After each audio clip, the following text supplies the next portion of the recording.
Hi again, everybody, and welcome to another edition of Around the Town with Chuck. My name is Chuck Guglielmo, a weekly interview show where we talk with interesting people around the area. And today we are taping the show on Thursday, January 24th.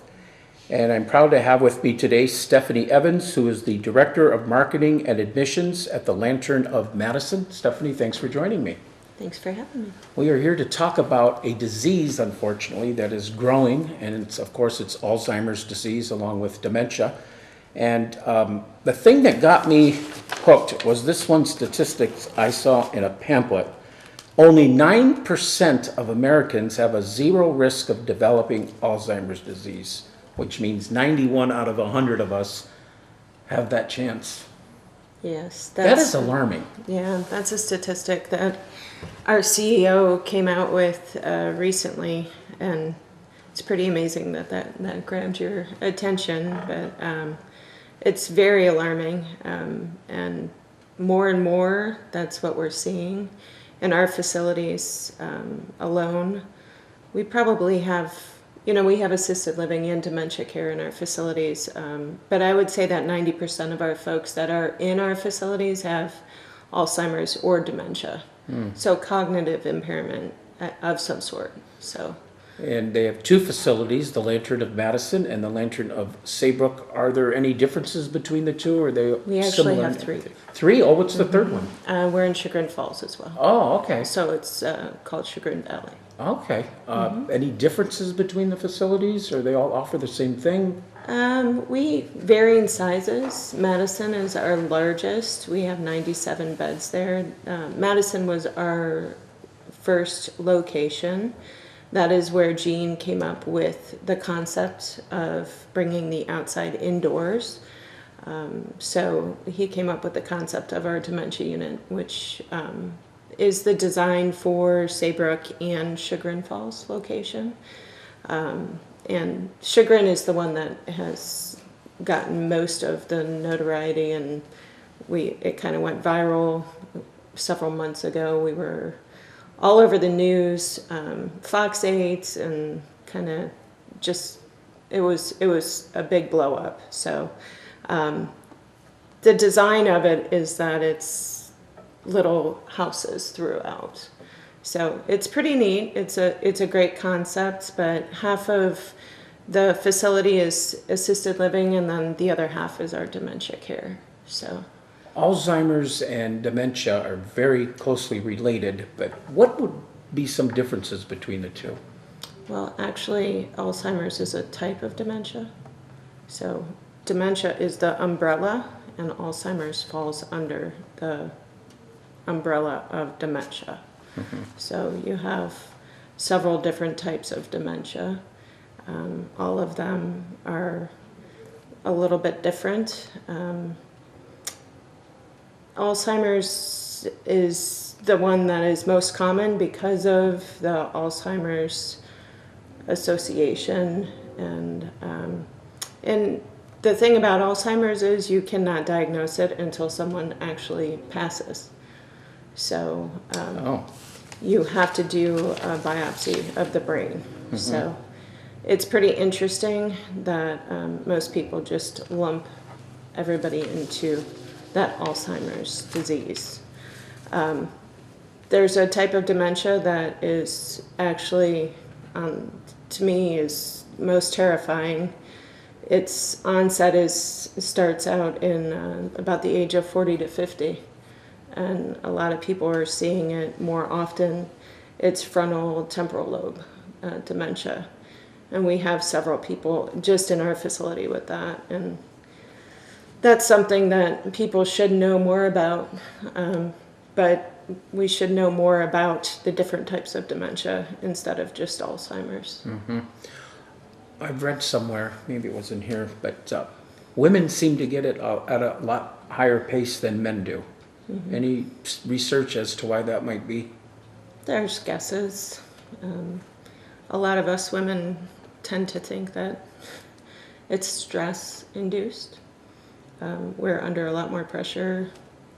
I guess women feel that. We're just, our days are more packed and pressure filled, and That's one guess, but I don't know that there's any supporting knowledge. If there is, I'm not aware of it. My mother has Alzheimer's disease, and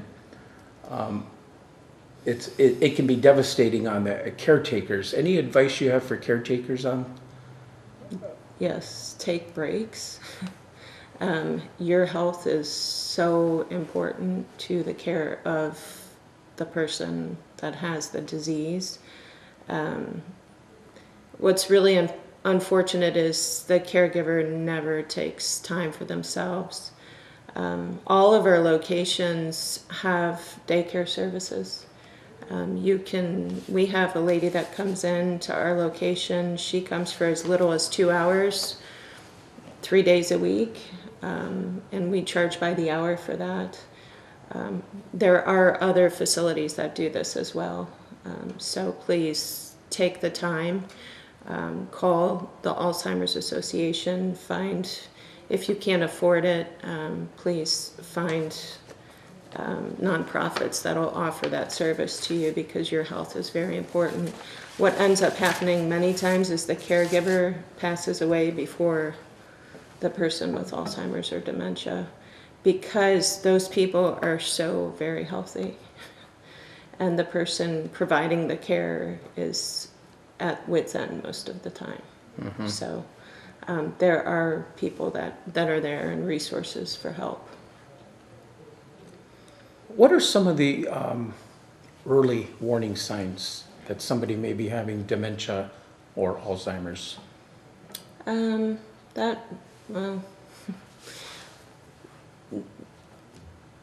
It's forgetfulness, of course.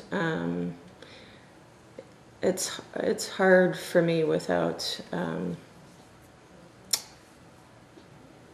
the. So your normal forgetfulness, it can start as Alzheimer's can start 15 years early. That's one of the things. That's what it says in here. Yeah. It can start 15 years early than any other dementia. So I can tell you my grandmother did have Alzheimer's, and she would forget where her car was when I was a kid. So she was 45, I think. She didn't know where she parked. She would use the wrong words. So kind of the word association, couldn't get it.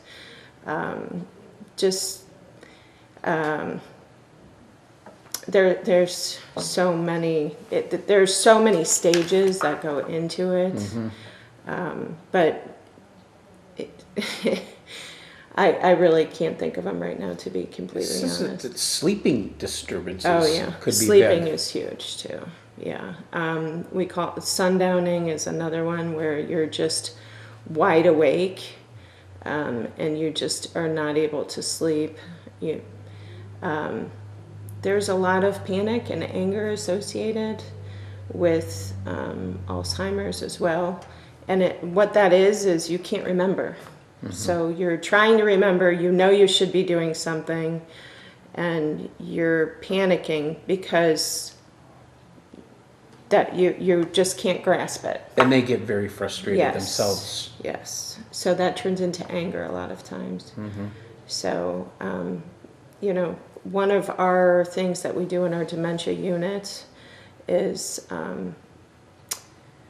we use a lot of aromatherapy, sound therapy, music therapy, and just the environment, stable environment.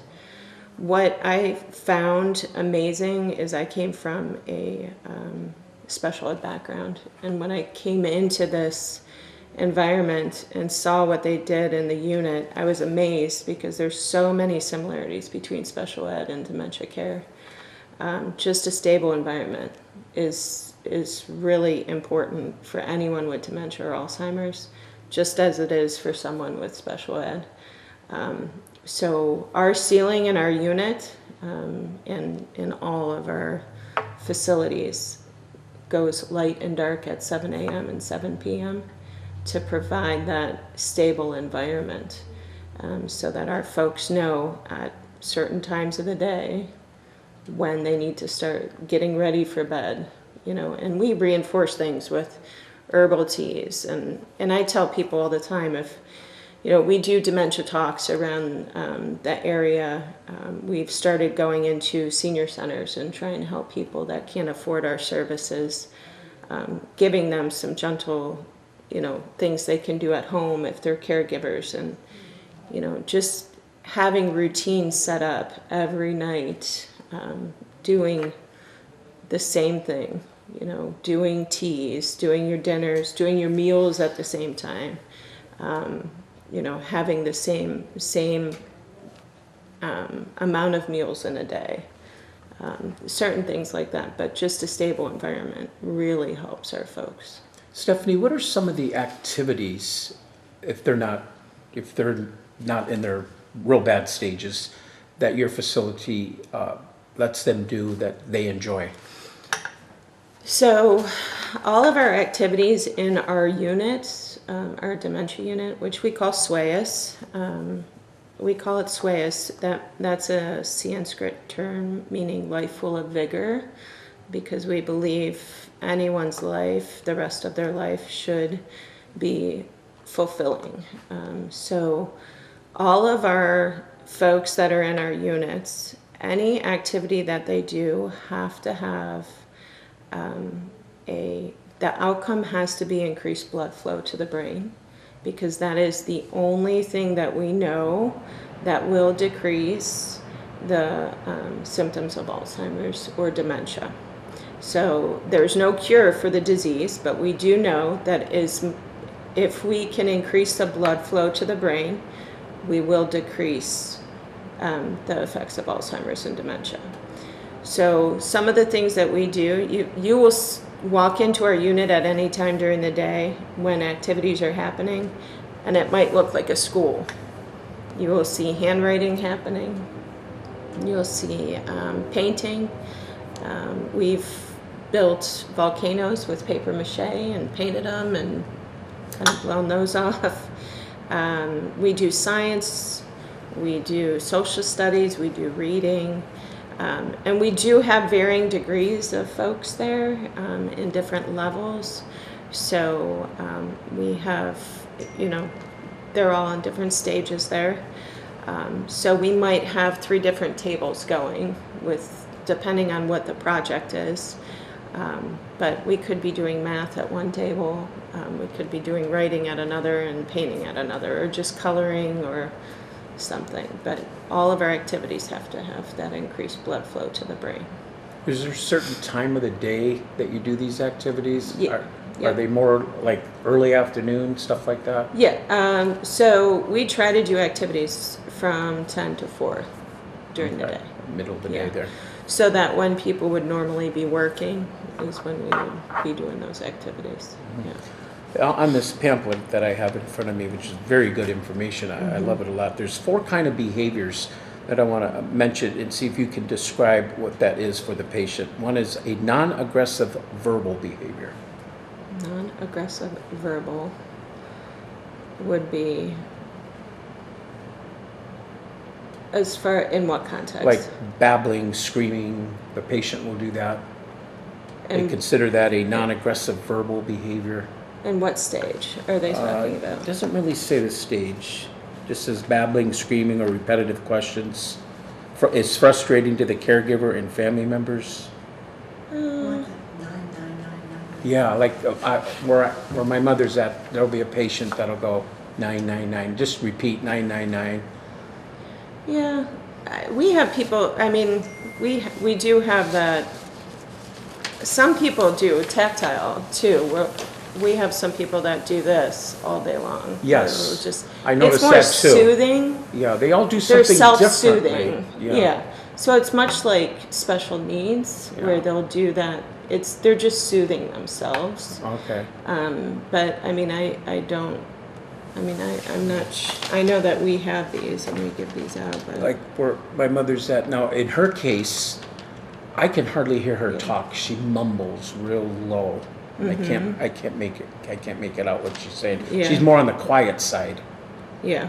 Yeah.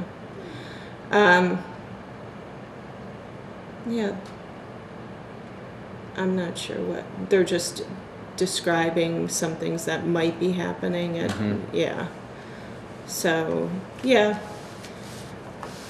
So they're just describing some of the different things that they might be doing. So we do have a lot of people that wander. This is as the disease progresses. So yeah, so they'll do the babbling, but they're just trying to soothe themselves, and that is pretty much far advanced in the disease. But we have a lady that wanders through our unit all day long, and she's skinny as skinny can be. They go in other people's rooms? Oh yeah. Yeah. Take things, right? No, they No, don't. they don't. They'll just stand there, but we have to lock all of our clients' doors. You know what I mean? Yeah. Because, and as well, you know, when we have new people move in, we warn them that, you know, it is a dementia unit, and you might find someone standing there if you don't lock the door, because that's what'll happen. But that is the way that they soothe themselves. So here, you know, we have our assisted living, and then we have our dementia care.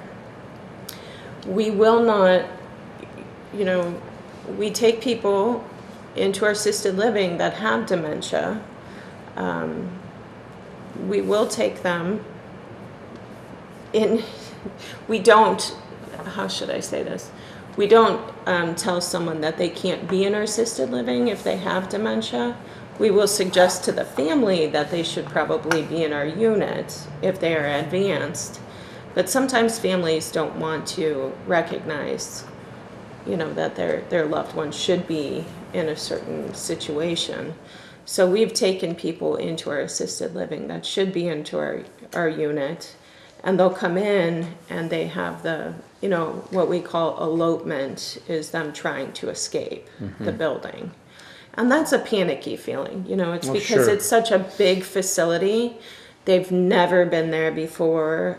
They're panicking because they're scared.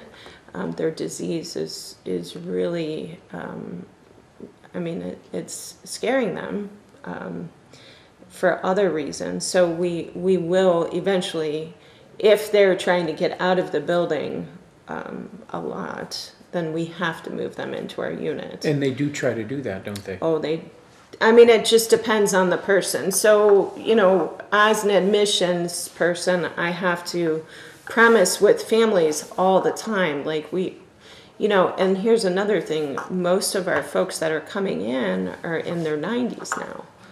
We're not seeing that 80-something-year-old person anymore. I think my last 5 admissions have been in their 90s.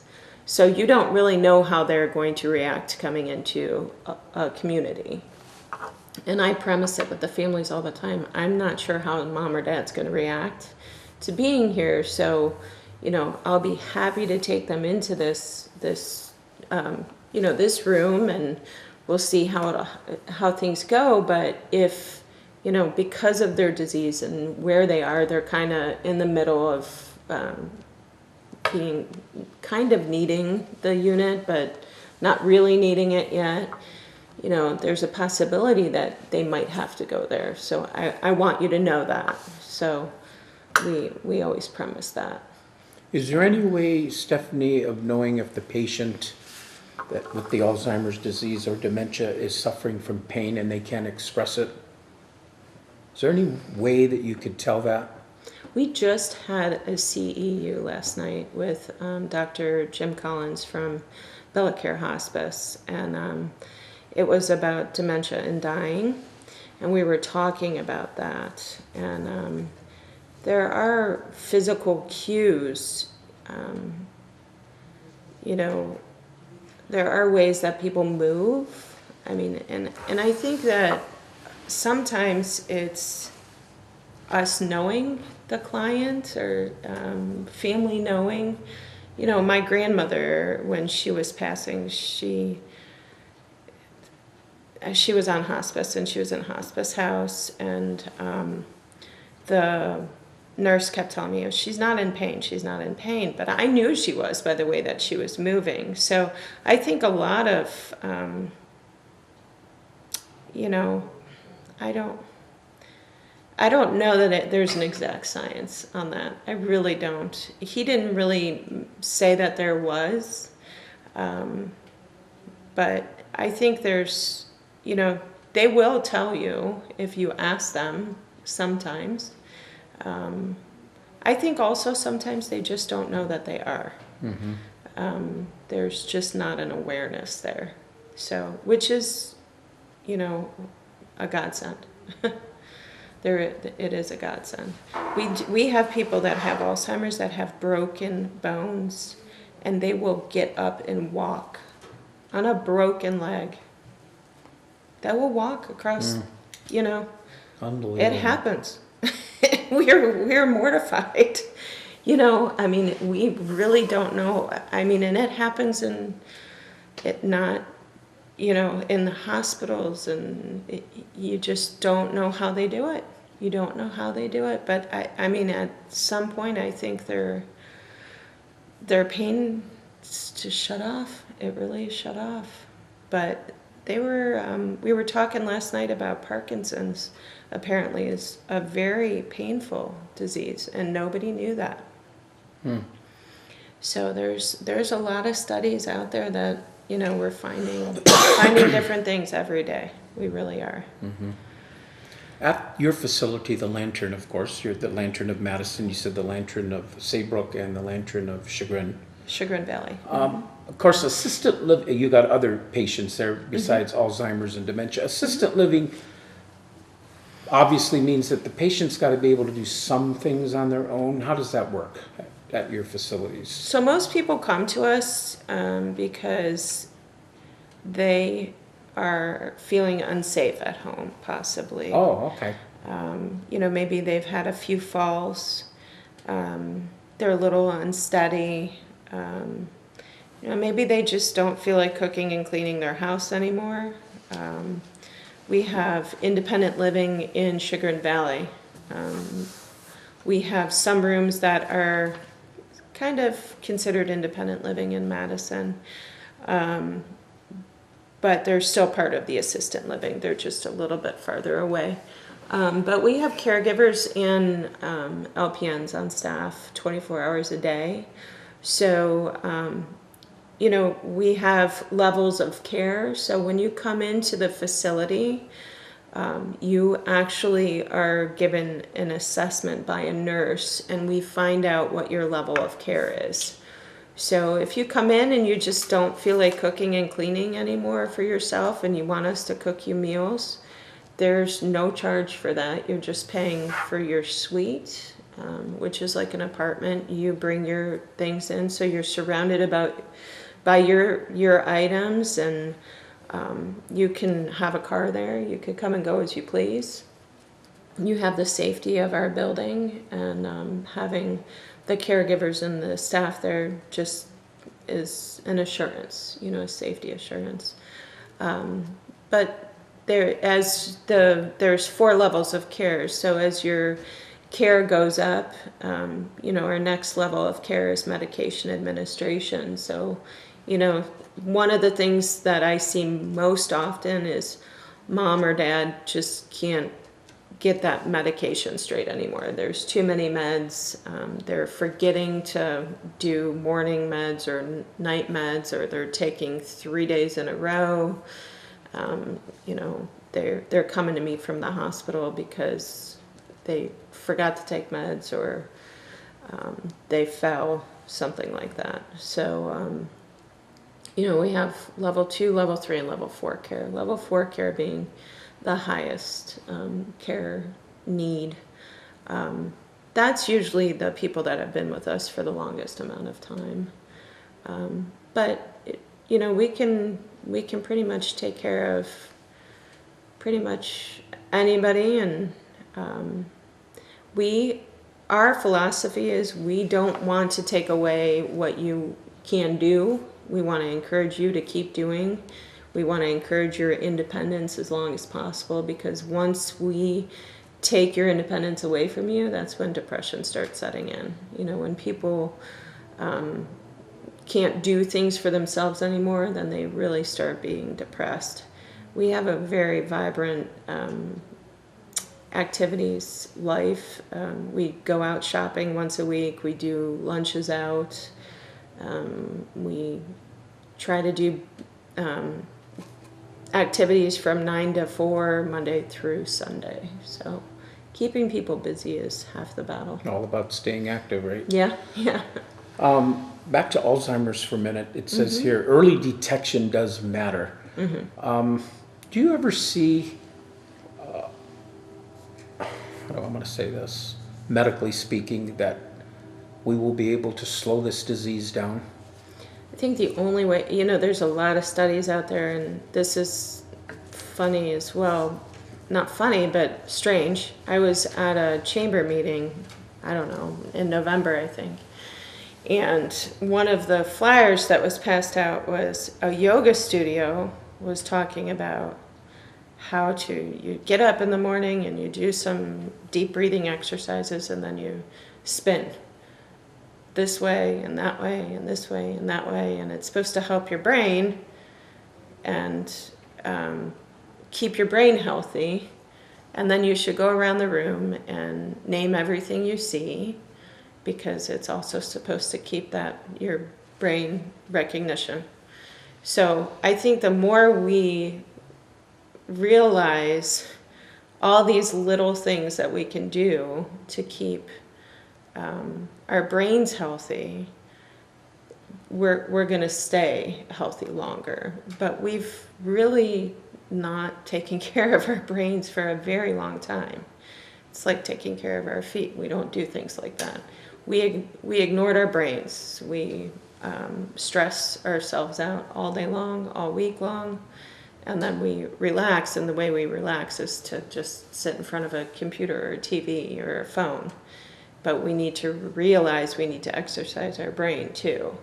So I think when we start realizing that we need to keep our brain healthy and start doing those things, increase that blood flow, name things, exercise our brain, I think we'll slow it down. We will slow it down.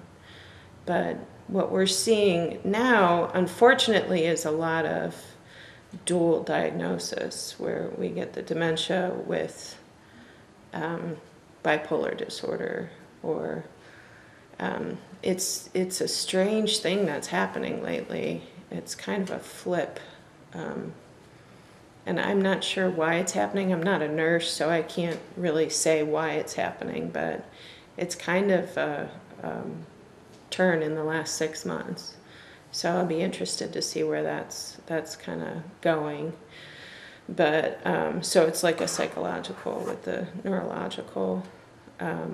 But if we just realize that we need to take care of ourselves a little bit better, I think we'll be better off, really. Interesting that you said it can start in your 40s. Yeah. That's amazing to me. I will tell you, we have some folks that I do tours all week long, and I have folks coming through our building, and they'll say, "What is wrong with that young woman?" And we can't say anything, or you just, it's very sad. It's a very sad thing. But you have that FTD, and if you ever want to look up something that's a horrible, horrible dementia, type of dementia, that is something that it attacks your speech. So some people end up losing their ability to actually communicate completely. Or what happens with a lot of people is they're using the wrong words, and they know what word they want to use, but they're just not capable of finding it and communicating it. So it's really sad, very sad. I would say so. Very, very sad. And hopefully you will be right, and we can slow this disease down. Well, I'm just hoping with as much attention as it's getting, that within a short period of time maybe we'll find a cure. If a family member has Alzheimer's disease or dementia, are the chances higher for other family members? I'm absolutely. To my knowledge, Alzheimer's is the one that is genetic. Yeah. Interesting. I don't mean to laugh, but that is No. interesting. Yeah. Yeah. Well, Stephanie, I appreciate you coming in, talking Yeah. about this, and of course, Stephanie's from the Lantern of Madison. Do you also visit your other facilities, or are you just strictly in Madison? I was doing the community liaison work for all three for a little bit, so I am familiar with all three buildings, but I strictly am in Madison now. So And where is the location for the Lantern of Madison? Madison's at 2041 Hubbard Road, and Saybrook is on Route 20, and Chagrin Valley is on 306. Okay, so Yep.